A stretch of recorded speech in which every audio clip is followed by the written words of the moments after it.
Hi GTA fans, welcome back here with more news on the GTA 6, and today we're talking about the story mode again. Also we're talking about more discussions on the map and more speculations and other stuff. Not much updates today, so basically we're mostly talking about the speculations and suggestions on what can happen in a GTA 6. Let's start. Don't forget to subscribe, like and share. What do we have here? Kaio Parico was planned for GTA 6. In a GTA Online it is mentioned that a Kaio Parico is in the Colombian Caribbean in the Atlantic, but how does this make sense lore-wise? In the case of the submarine approach, the Kosatka, a huge nuclear submarine purchased with the black money, would have to transit the Panama Canal. El Rubio also has his supply depots in Los Santos. Here it would make a lot more sense if he had them in Miami, Vice City instead. Finally, corpses. The player, if they get caught too often, or an NPC from a teaser event prior to the release of Kaio Parico, wash up on the shores of San Andreas after being thrown into the water of Kaio Parico. How likely is it that the body from the Caribbean will drift to the coast of California? I find all of that quite optical for Rockstar, as they usually always strive for consistent lore. You could have simply chosen Mexico for a DLC that deals with the raid on drug lord estate. Geographically, Mexico and California are much more similar, and so Rockstar could have easily reused many of the Grand Senora Desert's terrain textures for the DLC, as if well known Rockstar likes to recycle their content. The only other DLC that brought many new models was a Doomsday Heist, and it is now known that this was initially planned as single-player content, and the content such as the missile silo, the server farm, and the agencies, the content that required a lot of development effort, probably come from the development of GTA 5. So why should Rockstar develop a new island especially for GTA Online, but then integrate it so poorly into the GTA universe? Kaio Parico has many similarities to the real island of Norman's Cay and the story of the Carlos Ladder, then finds on the islands such as the Conquistador armor or the architecture definitely make it Caribbean island. In terms of lore, Kaio Parico would be an ideal cocaine transshipment point between Vice City and the GTA counterpart for Colombia. So my theory is that Kaio Parico actually comes from GTA 6 development, and strictly detailed vehicles introduced by Kaio Parico also speaks for this. For GTA Online, Kaio Parico just seems incredibly out of the place, but the island would fit perfectly into a Miami setting. Just had a theory of what the story might be for GTA 6 in my head. Well, first of all, sorry if this theory already out there or someone already made one about this. So I've watched a short by IGN on YouTube a couple days, and it's about the theory that Jason, the male character, is a cop. That got me thinking, kinda put a puzzle in my head a bit. Well, I'm not saying this is gonna be a whole story, but I just kinda have a hunch of it. So with the theory of the Jason being a cop, I have a feeling that Jason is an undercover cop being tasked to arrest Lucia or find out what Lucia's plan is.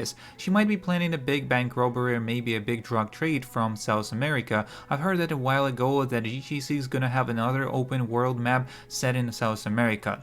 So like maybe Lucia is like either one of the most wanted criminal in Vice City, or maybe in the whole of Leonida, or maybe Lucia went to jail but police never found out her plan for the robbery drug trade, and when she got an early release for something for any reason that would give her an official early release. Jason is tasked to find out what her plan is. So in the trailer, Lucia talks about trust, and maybe at some point in the game, Jason have to make a choice whether to foil her plan and arrest her and bring her to justice for good this time, or stay with Lucia and become a wanted criminal too. Also, maybe for Lucia, she might want it to make it in a criminal world, whether she wanted to make the biggest robbery in the US, or maybe she offered a high position in a South American cartel, and in both of those situations, Lucia found out that he is a cop and she have to choose between killing him or fuck the robber or the cartel, so she could be with Jason and become the duo most wanted criminal like Bonnie and Clyde. Why is this in Vice City? Gambling, drugs, and sex. Vices are the great way to give value to money, and we all know that GTA games need fun ways to spend big money. How do you think Rockstar will roll out these spices of life? Casinos that save game with every bat made, a super expensive drug that gives abilities similar to Limitless, underground brothels, swingers clubs, fetish shit, male and female strip clubs, drag shows. What other vices are there? Discuss and write in the comments for sure.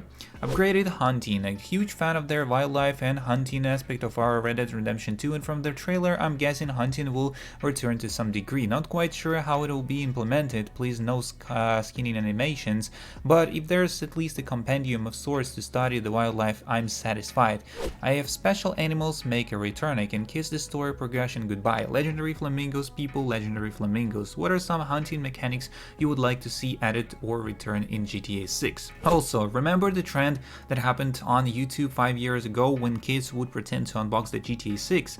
They were obviously lying, they're kids. Rockstar would never give a kid GTA 6, let alone any of their games. Rockstar games is 15 plus or even 18 plus, so the game's not meant for kids. And GTA 6 was still in the development back then, so it wasn't even close to being released. So I don't know how the kids would have gotten GTA 6 during development. Even Cernado or whatever his YouTube channel did this, he's 27 now, so he would have been 22 back then. So he an adult, he should have known that this was stupid, but he did it anyway, and he got a lot of money for that. So you need to understand that as well.